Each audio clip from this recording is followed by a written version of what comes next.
acompáñenme al Números capítulo 12. Números capítulo 12.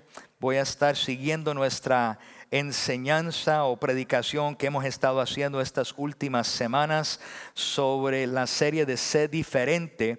Y en esta mañana vamos a estar mirando la vida de Moisés, pero también mirando a el capítulo 5 de Mateo, y en unos momentos vamos a ir allá donde el Señor nos ha estado hablando a través de las bienaventuranzas, o como yo les digo, la buena aventura que el Señor tiene para nosotros. Amén.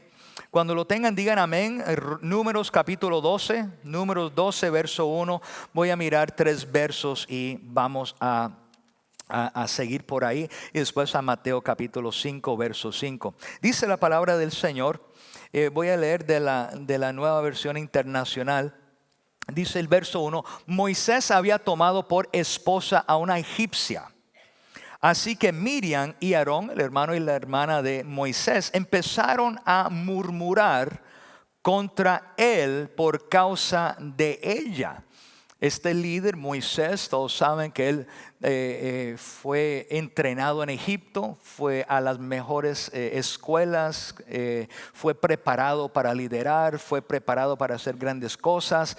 Muchos conocen la historia. Si no conocen la historia, lo lindo es que él, sintiendo un llamado, trató de hacer ciertas cosas antes de tiempo. Mató a un egipcio, pasó por un desierto por 40 años, y el Señor lo llama desde una zarza, le habla, le dice que quiere que regrese a Egipto y liberar su pueblo. Regresa a Egipto, le dice a Faraón: suelte a mi pueblo. Después llegaron las plagas a Egipto, y después de un tiempo todo el pueblo de Israel salió con el botín de todos los egipcios. El Señor les proveyó para que entraran a la tierra prometida, pero antes de entrar a la tierra prometida tenían que cruzar el Mar Rojo. Milagrosamente el Señor divide el Mar Rojo, el pueblo camina en seco y cruza el Mar Rojo. Yo sé que ustedes saben todo eso, pero siempre es bueno recordarle a las personas estas cosas. Todo esas 2 millones de personas cruzaron este mar. Hay gente que lo cree, hay gente que no cree. Yo soy una de esas personas que cree todo lo que dice la palabra del Señor, y llegaron al otro lado. Porque hay personas que dicen que el lugar donde ellos cruzaron, que era un lugar muy shallow, muy pandito, y cómo era posible que eso sucediera, y a lo mejor cruzaron porque el agua solamente les llegaba hasta posiblemente la rodilla. Y yo me pongo a pensar, porque dice la palabra del Señor que el ejército de Faraón se ahogaron en el mar cuando cavó las aguas. Así que hay personas que dicen, bueno, si la historia es que fue pandito donde ellos cruzaron, pues todo un ejército se ahogó en 14 o 16 pulgadas de agua. Yo no creo eso. Yo creo que Dios abrió el mar, cruzaron, y Dios usó a Moisés para dirigir el pueblo. Y este líder a veces tomaba buenas decisiones, a veces tomaba decisiones que eran difíciles, complicadas. Y todo líder tiene que entender que uno nunca puede agradar a todo el mundo. Siempre uno tiene que estar en la presencia del Señor, tiene que hacer lo que el Señor le pide, y en eso uno nunca va a caerle a todo el mundo bien. Y esto es lo que está sucediendo acá. Moisés está tomando una decisión. Se casó con esta mujer y la empezaron a criticar, empezaron a murmurar. La murmuración no es chisme. Murmuración es simplemente hablar de algo que está sucediendo en un tono negativo, en un tono de desprecio, en un tono de no ser satisfecho con lo que está sucediendo. Eso es murmuración. Y Miriam y Aarón empezaron a murmurar contra Moisés por la decisión que él había tomado. Y en el verso 2 dice: decían, ¿acaso ¿no ha hablado el Señor con otro que no sea Moisés? Quien se cree, piensa que solamente Dios habla con él. Él es una persona especial, esto, lo otro. Eso era lo que ellos estaban diciendo. Es como decir, bueno, Dios nos habla a nosotros también. Nosotros tenemos una relación también. Nosotros tenemos la unción también. Pero sin embargo, la mano del Señor estaba sobre el líder. La mano del Señor estaba sobre Moisés. Moisés era el que cargaba el llamado. Moisés era el que cargaba la carga para llevar a Israel o los hebreos a la tierra prometida. Ellos están aquí murmurando, nos ha hablado también a nosotros, y el Señor oyó sus murmuraciones. Pero lo que me llamó mucho la atención fue la forma que el Señor se refiere, o el escritor se refiere a Moisés cuando lo están criticando, cuando lo están señalando, cuando están hablando mal de él, cuando está en un momento de que las personas más cerca de él están viniendo en contra. Y dice el verso 3, a propósito, digan conmigo, a propósito. Porque mire lo que dice aquí, a propósito, Moisés era muy humilde. La palabra humilde ahí es la palabra que también conocemos como la palabra manso. Hay unas versiones que dicen que Moisés era muy manso, más manso que cualquier otro sobre la tierra. Y la palabra la mansedumbre y la humildad son palabras intercambiables, y me llama mucho la atención porque usa el término humilde, porque normalmente uno cuando piensa en alguien humilde piensa en una persona callada, una persona serena, una persona tranquila, una persona que como que no sobresale, pero esa cualidad como que uno lo admira por la templanza que tiene la persona. Y dice aquí que a propósito. Y eso para mí me dice que es algo que uno puede escoger. Estamos acá, algo que uno puede escoger. Y un estudio de la vida de Moisés puede ayudar a aclarar el punto de vista de Dios sobre la mansedumbre o sobre la humildad. El comportamiento de Moisés en la circunstancia que él estaba pasando en ese momento se entiende mejor cuando uno reconoce estas tres cosas: que Moisés puso a Dios primero.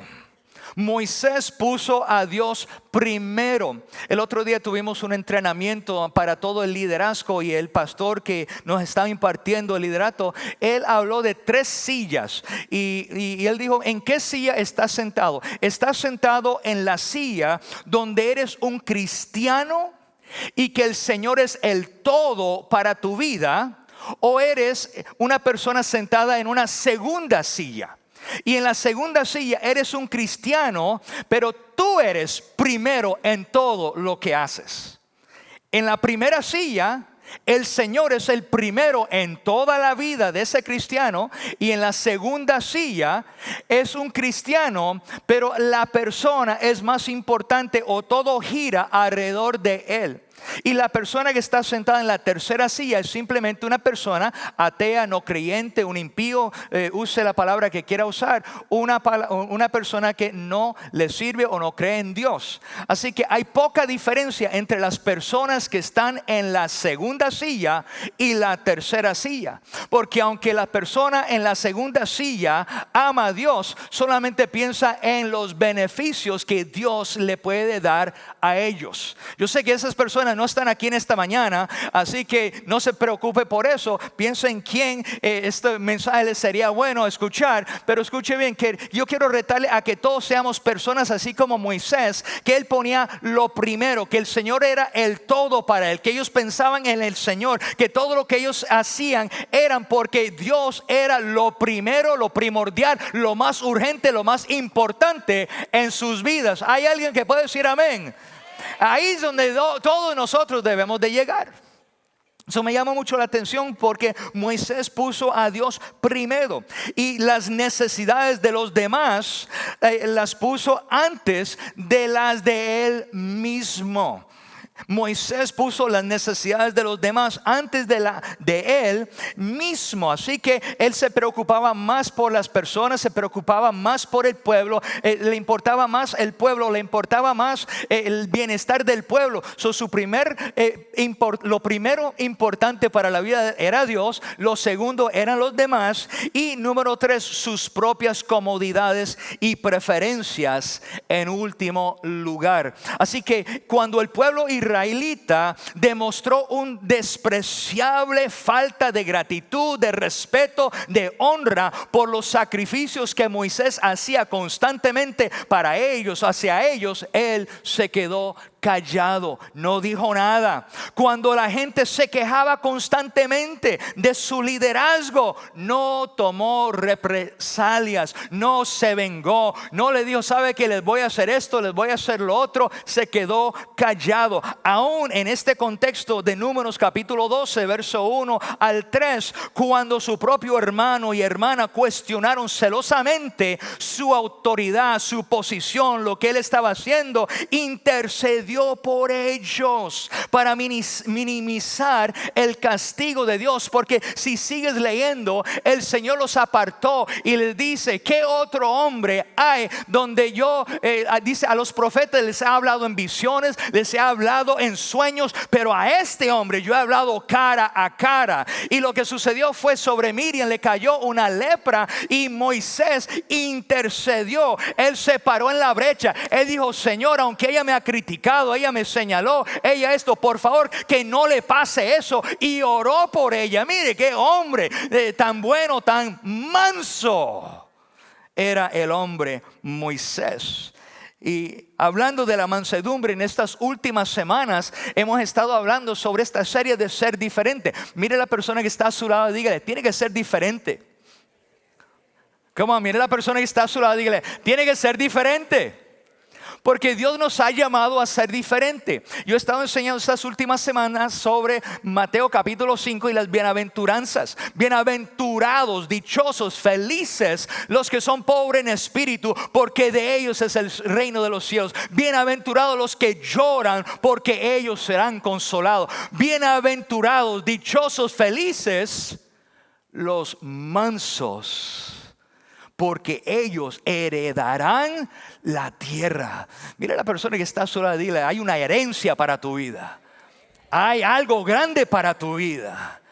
Pero hay que ser diferente, porque hay personas ahí en el mundo que para adquirir, para aumentar, para seguir subiendo, para seguir acumulando, para seguir prosperando, hacen cosas que van en contra del estilo de vida que Jesús está enseñando aquí en este libro. Él dice, mire, bienaventurados, dichosos, felices, los mansos, los humildes, porque ellos heredarán la tierra. Hay una promesa ahí. Dios va a entregarte algo a ti. Dios te va a bendecir, pero no lo tiene que hacer como el mundo lo hace. Tiene que ir en la contraria. Cuando el mundo dice aguanta, el Señor dice siembra. Cuando el mundo dice haga venganza, el Señor dice bendícelos. Hay un reino al revés, como que no tiene sentido. Pero cuando uno obedece al Señor, cuando uno quiere alinear su vida a lo que enseña la palabra, uno va a ver los resultados que uno encuentra en la palabra del Señor. ¿Alguien puede decir amén?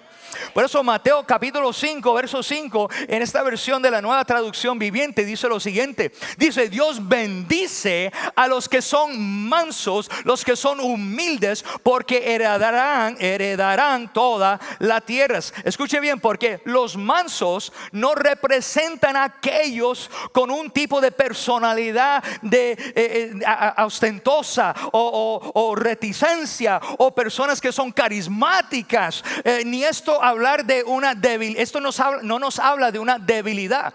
De hecho, el poder paradójico de este pasaje es que la mansedumbre se equipará, se entrena, se viste con la fuerza, con el poder, la fuerza de la obra del Señor, en el que viene a Dios, el que viene a Dios con total confianza y una entrega total. En otras palabras, una persona mansa, una persona que dice, ¿sabe qué? Yo no tengo que brillar. Esa persona se viste con fuerza, esa persona se viste con poder, porque cuando le señalan, cuando le ponen el dedo en la cara, cuando lo traicionan, pueden lanzarse a comportarse como la gente del mundo, o pueden decir, ¿sabe qué? Aquí está la otra mejilla.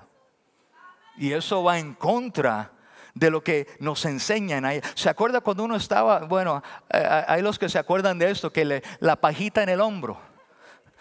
Tócame la pajita, tócame, y si me la tumba te voy a pegar. Eso es lo que enseñan ahí. Me haces algo a mí, es ojo por ojo, diente por diente. Eso es lo que se enseñaba en el Antiguo Testamento. Por eso, ser manso es ser una persona gentil, es ser una persona humilde, ser una persona sensible. Y me llama mucho la atención porque mira lo que dice aquí: los mansos son los amables. Hay que ser amable en este mundo.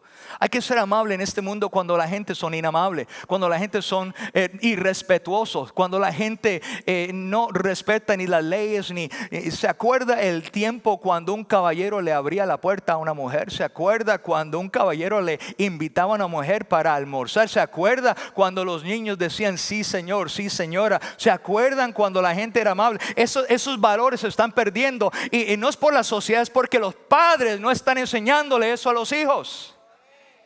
Pastor Alfonso, no vaya por ahí. Los mansos son los amables, aquellos que no se imponen sobre los demás para promover sus propias agendas con sus propias fuerzas, pero que sin embargo heredarán la tierra porque confían, mira lo que dice, porque confían en Dios para dirigir el resultado de los eventos. El mundo dice, mire, tiene que hacer esto, tiene que hacer lo otro, pasarle por encima, tiene que engañar, tiene que mentir, tiene que hacer esto, lo otro para obtener. Y el Señor dice, mire, crea en mí, confíe en mí. Yo voy a abrir la puerta, yo voy a hacer la oportunidad. Haga tu parte, pero yo voy a bendecirte, voy a traer favor o tiene favor sobre su vida. Y los resultados, uno dice, Señor, yo no sé cómo lo vas a hacer, pero el Señor termina haciéndolo porque a los mansos heredarán la tierra. Hay varios comentaristas bíblicos y hay uno que se llama John Hill. Y parece afirmar lo siguiente: que las personas mansas no envidian, no toman represalias y ejercitan la paciencia frente a la adversidad. A veces cuando vienen problemas, cuando vienen situaciones, la gente empieza yo tengo que resolver, yo tengo que hacer esto, hay momentos donde uno tiene que decir, ¿sabe qué? He hecho todo lo posible, voy a descansar en el Señor. Y si Él me habló, si Él me lo dijo, si Él me lo prometió, voy a descansar y creerle al Señor. ¿Estamos aquí en esta mañana? Otro comentarista, Matthew Henry, agrega que los mansos muestran alegría, muestran felicidad, gozo en circunstancias extremas. Mira, hay momentos donde, amados hermanos, uno simplemente en medio de lo que está sucediendo, uno tiene que escoger dos cosas: o quejarse o hablar mal de todo lo que te está pasando, o decir, ¿sabe qué? Yo me voy a reír de lo que está sucediendo, algo bueno tiene que salir de esto, voy a mirar el vaso medio lleno en vez de medio vacío. La Biblia dice que todas las cosas obran para bien.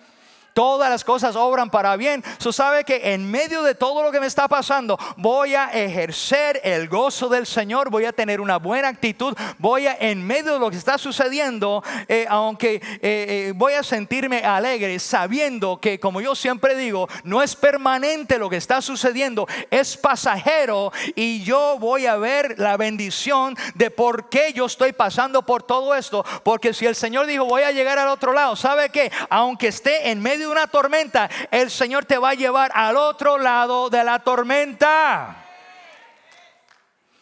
Me llama mucho la atención porque para los mansos no importa lo que suceda en el mundo que los rodea o lo que le está pasando, se aferran a la provisión y el plan de Dios para sus vidas. ¿Estamos acá?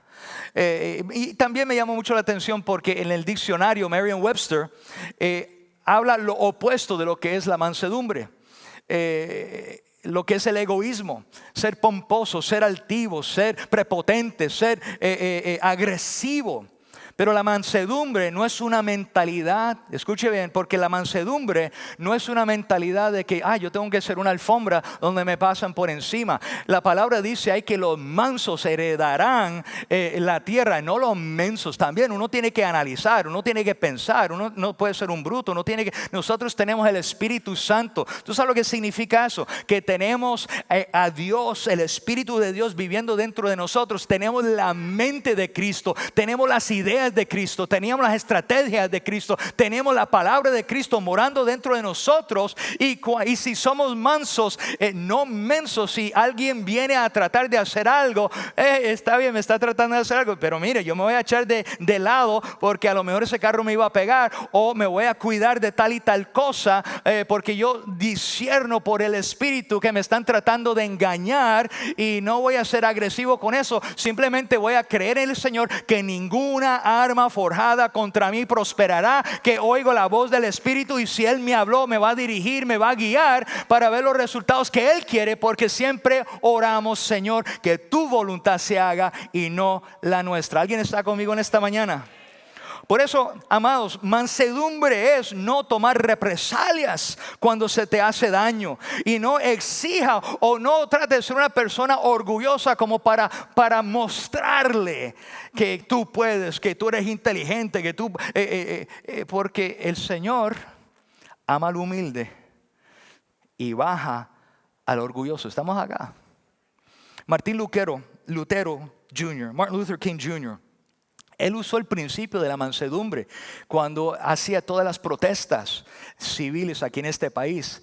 Otras personas en su época, en su tiempo, decían: vamos a salir a las calles, vamos a quemar carros, vamos a romper ventanas, vamos a hacer esto, vamos a hacer lo otro. Sin embargo, Martin Luther King, él dijo: ¿sabe qué? Vamos a protestar de una manera pacífica, vamos a usar la mansedumbre, vamos a usar la humildad. Y es con este principio de la mansedumbre, Él cambió el destino de muchas personas aquí en este país. No estamos donde el sueño que Él tenía para esta nación, pero estamos mucho más adelante. Pero también creo que hoy estaría triste de cómo han protestado en los últimos años ciertas cosas en este país. Pero tenemos como creyentes entender que no tenemos que usar los sistemas del mundo, pero si aplicamos la humildad, si aplicamos la mansedumbre a nuestras vidas, vamos a ver los resultados de que Jesús enseñó en su palabra. ¿Están conmigo en esta mañana?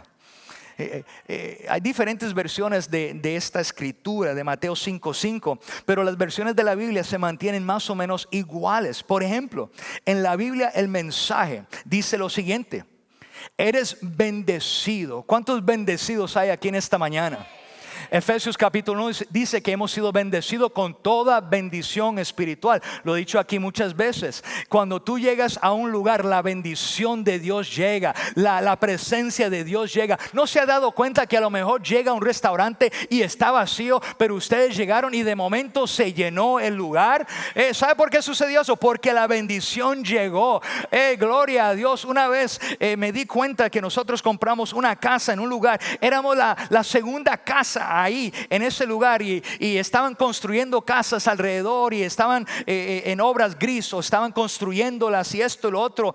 Y me acuerdo que un día el Señor me dijo: porque ustedes están ahí, voy a bendecir todo lo que está a su alrededor. Y amado, es porque la bendición uno la carga, está contigo. Nunca piense que eres una maldición, nunca piense que hay una maldición sobre tu vida. El gran yo soy vive dentro de ti. Mire, y no le tenga miedo: me hicieron un hechizo o declararon tal cosa. No, en Cristo de Jesús toda maldición ha sido quebrantada, y tú eres un bendecido, y Dios te ha llamado a estar por arriba y no por debajo. Todo lo que tus manos toquen va a prosperar, va a salir adelante, porque tú eres un hijo, una hija de Dios, ungida para hacer grandes cosas para el reino. Por eso dice: eres bendecido.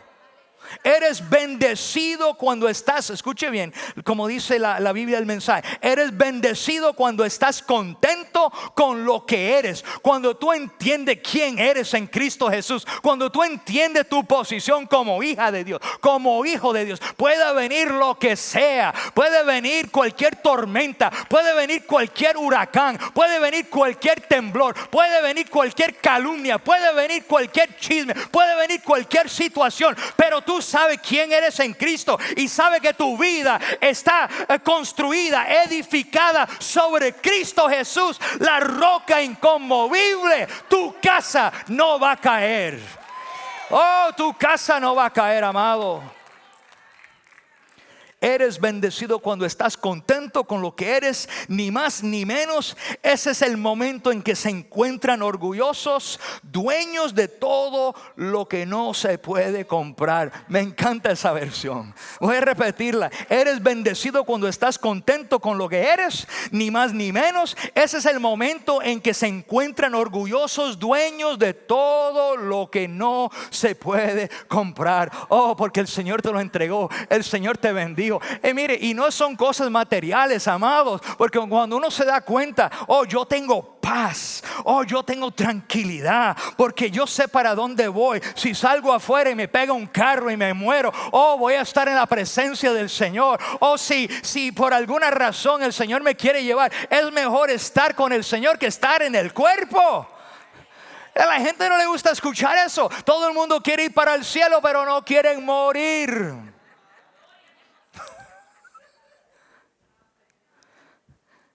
Pero sí, yo tengo una pregunta. Señor, todos los cristianos tienen que ser mansos.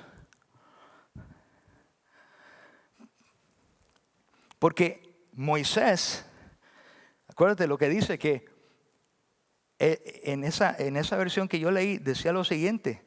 Decía, a propósito, Moisés era muy humilde. En otras palabras, él escogió ser humilde. Él escogió la mansedumbre. ¿Estamos acá? Así que la pregunta es, bueno, ¿los cristianos tienen que ser mansos? Una persona audaz, una persona, how do you say that? Yeah, audaz, bold. Una persona audaz puede heredar la tierra. Y el Señor, y esas personas que son like aggressive por su temperamento, por su personalidad, porque hay personas que son diseñadas así. Porque a veces pensamos que ser manso es, ay, sí, está bien. Dios te bendiga, hermanos. No es así, porque ahí se le daña el cuello si uno siempre se la pasa caminando así. Porque hay personas que, ay, sí, yo soy manso, yo soy humilde, y son así. Lo que están encorvados, y hay que orar para que el Señor les sane la espalda. Eso no es mansedumbre, eso no es humildad. Pero es saber quién eres en Cristo Jesús. Y asegurarse, como sabe quién eres en Cristo Jesús, que Él se va a encargar de tu vida. Uno hace lo que uno tiene que hacer, pero Él se encarga de lo que nosotros nos podemos hacer. Nosotros hacemos lo natural y Él hace lo supernatural o lo sobrenatural. Estamos acá. Pero escuche bien, cuando hacemos estas preguntas parece que malinterpretamos lo que es la mansedumbre. Porque hay escrituras que nos llaman a ser audaces, nos llaman a sobresalir, nos llaman a ir en contra de la corriente, nos llaman a ser diferentes. ¿Dónde, Pastor Alfonso? Vayan un momentito a Hechos capítulo 4 verso 29, pero voy a leer el verso 31. Los discípulos estaban orando, y después de esta oración, dice la escritura, el lugar donde estaban reunidos tembló, y todos fueron llenos del Espíritu Santo y predicaban con valentía la palabra de Dios. Los mandaban callar y predicaban más alto. Los trataban de encarcelar y el Señor los sacaba de la cárcel y salían a predicar. No les importaban, eran valientes, eran audaces, sobresalían. Uno puede pensar, bueno, eso no es mansedumbre. No, ¿se acuerda Moisés? Tenía a Dios primero, las necesidades de los otros segundo, el tercero era que él pensaba en él mismo. Y los discípulos, su prioridad era Dios, su prioridad era el Señor. Moisés era manso cuando tenía que ver con él. Moisés era manso cuando la gente hacía algo en contra de él. Moisés era manso cuando lo criticaban y lo juzgaban a él. Pero cuando hablaban de su Dios, cuando hablaban de la palabra, cuando hablaban de su fe, cuando hablaban del Rey de Reyes y el Señor de Señores, decían, no, eso no lo vamos a soportar.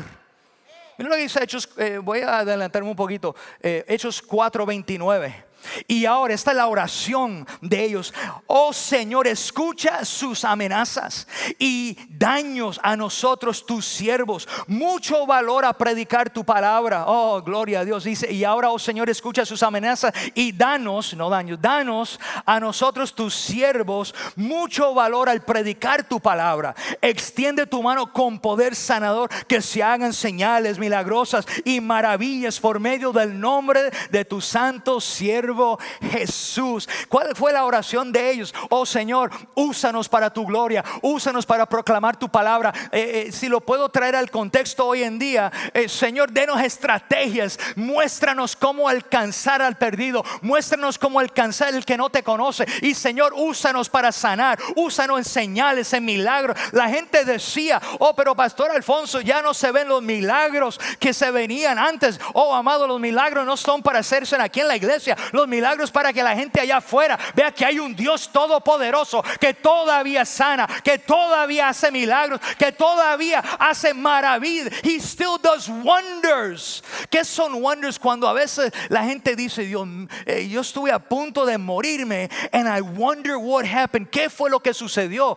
¿Qué fue lo que me cuidó? ¿Qué fue lo que me protegió? Yo merecía que ese carro me pegara y me muriera, pero sin embargo algo sucedió. Those are wonders, cosas que lo ponen a uno a pensar: ¿qué fue lo que me cuidó? ¿Qué fue lo que me sacó al lado para que ese tren no me pegara? Yo no sé.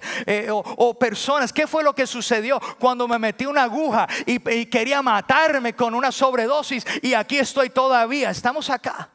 Those are wonders. Es que no traduce, porque la palabra traduce a maravillas, pero es la palabra: ¿qué fue lo que sucedió? Porque Dios hace cosas que están fuera de nuestro razonamiento. Dios hace cosas que nos hacen pensar: Señor, ¿cómo fue que me diste esta familia? Señor, ¿cómo fue que me diste este trabajo? Señor, ¿cómo fue que me diste esa visa? ¿Cómo fue que me permitiste llegar a donde estoy ahora mismo? Oh, it's a wonder. Y la gente dice: bueno, a lo mejor Dios tiene que existir, porque lógicamente yo no debía estar acá. Segunda de Corintios 3:12 dice lo siguiente: así que tenemos tal esperanza, actuamos con plena confianza. Oh, amados, tenemos que tener una confianza de saber quiénes somos en Cristo Jesús. No tenemos que modelar lo que hay afuera. Por eso mansedumbre es una fuerza interna. Es poder protegido, es poder controlado. Por eso los cristianos a menudo pueden malinterpretar esto junto con el versículo de poner otra mejilla. A veces pensamos que tenemos que permitir que la gente nos pase por encima. No. La mansedumbre no significa permanecer en silencio cuando vemos injusticia. Es cuando tenemos que levantar la voz, es cuando tenemos que orar, es cuando tenemos que hacer una diferencia. Yo le dije a la congregación el jueves: se avecinan las elecciones, estudie, mire el candidato, alinee lo que dice la palabra del Señor, si eres un cristiano, con lo que se está enseñando, lo que están hablando, y vote de acuerdo a tus valores. Ay, no hay muchos amenes. Pero es nuestra responsabilidad como ciudadanos de este país de salir a votar ahora en agosto y también en noviembre. Es nuestra responsabilidad, es hacer algo. Por eso la mansedumbre no significa permanecer en silencio cuando vemos injusticias en el mundo que nos rodea, o simplemente sentarnos y recibir abusos de parte de personas que conocemos, o líderes, o familia, o personas en el mundo. No, la mansedumbre significa tres cosas. Voy a estar sin represalias. O sea, yo no me voy a vengar, porque el Señor dijo: la venganza es mía, dice el Señor. Y el Señor, el que te toque a ti, la palabra dice en Génesis capítulo 12: el que te bendice será bendecido, el que te maldiga va a ser maldecido. Mire, amado, uno tiene que entender eso. Si alguien te va a hacer un daño a ti, entienda, tú no te tienes que vengar, tú no tienes que hacerle algo a esa persona. Manténgate con esa postura de mansedumbre, de un poder fuerte, que el Señor se va a encargar de esa persona. El Señor se va a encargar de la situación, porque todo lo que el hombre sembrare, él va a cosechar. Estamos acá, y si te hicieron mal, si sembraron mal en contra tu vida, van a recibir mal en la vida de ellos. I'm sorry, la gente no le gusta eso, pero así es. Así que la mansedumbre es vivir sin represalias. En una cultura de Jesús operaban con una mentalidad de ojo por ojo. Si alguien te hacía un daño, les haría a ellos mal. Pero el problema fue que las represalias aumentaron a un ciclo sin fin. Uno le hace un daño a esa persona y después quieren hacerle algo a uno, y después uno quiere hacerle algo a esa persona. Pero la blanda respuesta detiene cosas. Mira, si alguien viene a buscar pelea y no encontró una pelea contigo, no hay pelea. Estamos acá. Por eso Jesús nos llama a apagar el fuego antes de que se vuelva demasiado peligroso. La segunda cosa es vivir una vida, sin represalias y una vida de agradecimiento. Debemos estar agradecidos por los regalos que Dios nos da, los dones que Dios nos ha dado. Un líder en el mundo, una persona allá afuera quiere más y más y tiene envidia de los dones o los talentos que otros tienen, y él trata de serrucharles el piso o tratar de echarlos a un lado o hacerlos ver mal. Pero un líder que es un creyente, un líder cristiano, un santo de Dios, está contento con lo que el Señor le ha dado, con la posición que el Señor le ha dado, sea poco, sea mucho. Esa persona es agradecido por lo que ha hecho el Señor, porque un agradecido reconoce de dónde el Señor lo sacó. Un agradecido reconoce que no podía hacer cosas bajo su propia fuerza, pero el favor de Dios estaba sobre su vida. Un agradecido ve los resultados y por ende, aleluya, no se venga o no hace represalias. Es un agradecido. Y cuando uno es agradecido por lo que Dios ha hecho, no sé, hermano, yo no sé usted, pero yo siento un gozo. Hay un gozo del Señor. El gozo del Señor es nuestra fortaleza. Nos ayuda en medio de la tormenta, nos ayuda en medio de enfermedad, nos ayudó en medio del COVID cuando todo el mundo estaban encerrados. Yo no sé, había un gozo porque la gente entendía que nosotros somos la iglesia y que tenemos que cuidar el templo del Espíritu Santo y que la vida es breve. Pero si uno mantiene la mirada en Cristo Jesús, el autor y la consumador de nuestra fe, ese gozo nos llena. Por eso, amado, no importa cuán terrible sea la circunstancia, una persona mansa encontrará gozo en el Señor, encontrará gozo al saber que el Padre Celestial tiene un plan para su vida. Mire, ustedes han escuchado el dicho ese, aquel dicho que lo que es tuyo nadie se lo puede quitar. Pues eso está conectado con esto. Porque si uno entiende, estoy confiando en el Señor, estoy controlándome, no voy a comportarme como la gente de allá afuera que me están tratando de robar, me están tratando de engañar, me están tratando de hacer esto o lo otro. Mira, amado, lo que es tuyo es tuyo. Si esa casa es para ti, la vas a tener. Si ese carro es para ti, lo vas a tener. Si ese hombre que es soltero, no casado, es para ti, lo vas a tener en el nombre de Jesús. Esa mujer, si Dios lo prometió, lo que es tuyo lo vas a heredar. It's gonna come to you. Te va a llegar. Amados, puestos de pie porque yo puedo seguir otra hora acá. A propósito, Moisés se hizo manso. Uno puede escoger, ¿sabe qué? O puedo ser explosivo, o con la ayuda del Espíritu Santo voy a ejercer el fruto del Espíritu y caminar en mansedumbre, porque los mansos, dice la palabra, heredarán la tierra. Pero Señor, ¿cómo? El problema es que eso va en contrario a lo que nos enseña el mundo. El mundo enseña a obtener todo lo que podamos de la forma que podamos hacer. El mundo enseña que el fuerte sobrevivirá. El mundo enseña que aquellos que se esfuerzan trabajan en exceso. No es que no hay que trabajar. Los que trabajan en exceso alcanzarán sus metas materialistas. El mundo enseña que puedes merecer, que mereces algo, que el mundo te debe algo, que Dios te debe algo. Hay algunas doctrinas que dicen: yo merezco algo de parte de Dios porque yo soy bueno, yo soy esto, yo soy lo otro. Mira, nosotros no merecemos nada. Nuestra misma salvación es un regalo de Dios.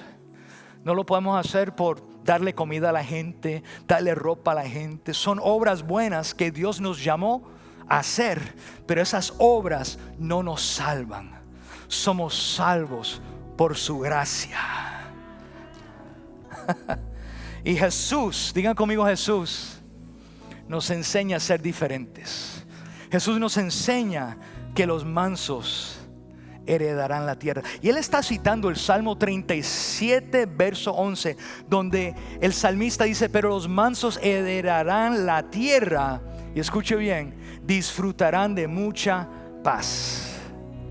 O sea, no solamente cosas materiales, es que nosotros vamos a heredar esa paz que sobrepasa todo entendimiento.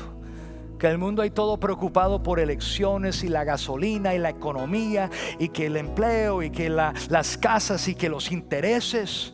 Oh, yo no sé ustedes, pero yo siento una paz que sobrepasa todo entendimiento.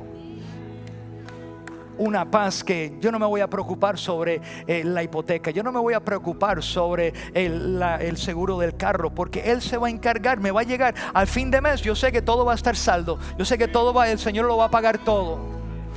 Trabajo, manejo bien las finanzas, pero estoy en paz. Estamos acá. Por eso Jesús dice: mire, seamos diferentes. Es la recompensa de los que persiguen la vida en Cristo Jesús. Jesús dice que esta recompensa llega a aquellos que buscan primeramente su reino y su justicia. Para mí, heredar la tierra en estos momentos significa recibir fuerzas para enfrentar cualquier problema y vencerlo en Cristo Jesús. Heredar la tierra es conocer la plenitud del amor y el compañerismo con mi esposa y mi familia. Es estar en paz con ellos. Heredar la tierra es conocer la amistad basada en el amor, tener amigos y el respeto más que lo que uno puede hacer, lo que otra persona puede hacer por mí. Heredar la tierra es saber que lo que Dios me prometió llegará. Por eso dije hace un ratito: lo que te corresponde, nadie te lo puede quitar. Descansa en esa palabra, porque a veces: ay, Señor, me van a quitar la casa. Ay, Señor, me van a quitar el carro. Ay, Señor, me van a quitar esto. Ay, Señor, voy a perder esto. Ay, Señor, no voy a poder alcanzar esto, no voy a poder alcanzar lo otro. If it's for you, si es para ti, no hay nadie que te lo pueda quitar. Y sienta la paz en eso, en el nombre de Jesús. ¿A cuántos el Señor le ha hablado en esta mañana? Amén.